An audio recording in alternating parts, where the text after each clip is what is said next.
முதல்ல இந்த சமூகம் அதிகாலை எழுந்து பழக வேண்டும்.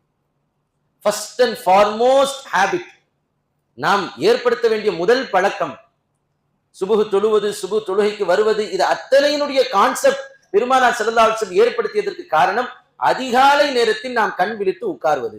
அது படுக்கையில் உடம்பை கிடத்துவதற்கும் உடம்பை சாத்துவதற்குமான நேரம் கிடையாது.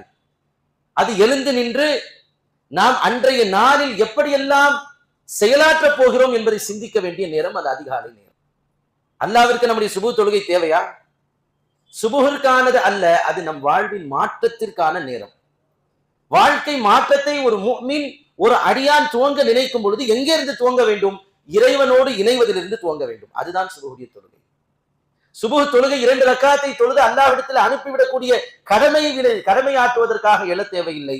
நாம் முன்னேறுவதற்கு அல்லாஹ்வோடு இணைந்து அவன் துணையை பெற்று அன்றைய நாளில் நாம் செயலாற்ற வேண்டும், சிறப்பாக செயலாற்ற வேண்டும்.